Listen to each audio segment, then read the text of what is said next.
Bugün sizlerle birlikte Roblox oynuyoruz. Zehra ile birlikte Bibi kızımla. Şimdi biz aynı şeyleri eyni eləməliyik. Ay bunu ölmüş kimi keçdim.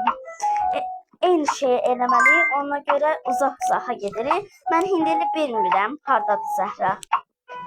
Zehra sen danışmayacaqsan? Danışdın mı? Gördüğünüz gibi.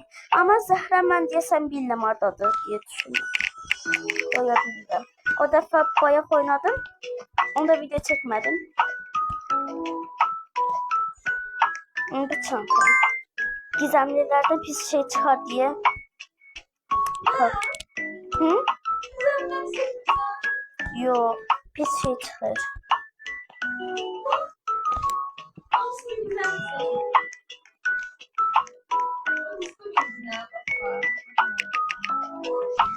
Ayda hamısını aynı.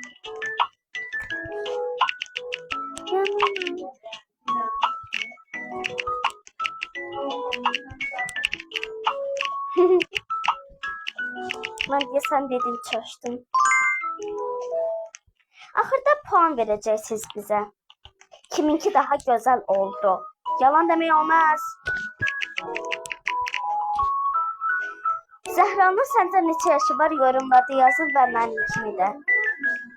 Yorumlarda yazırlar da bizim neçə yaşımız var. Bilməli. Ha? Var.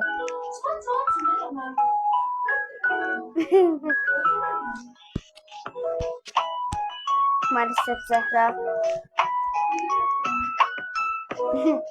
Koymalıyım. Çünkü koyacağım. Ne? Neyi? Koyacağım. Yaxşı.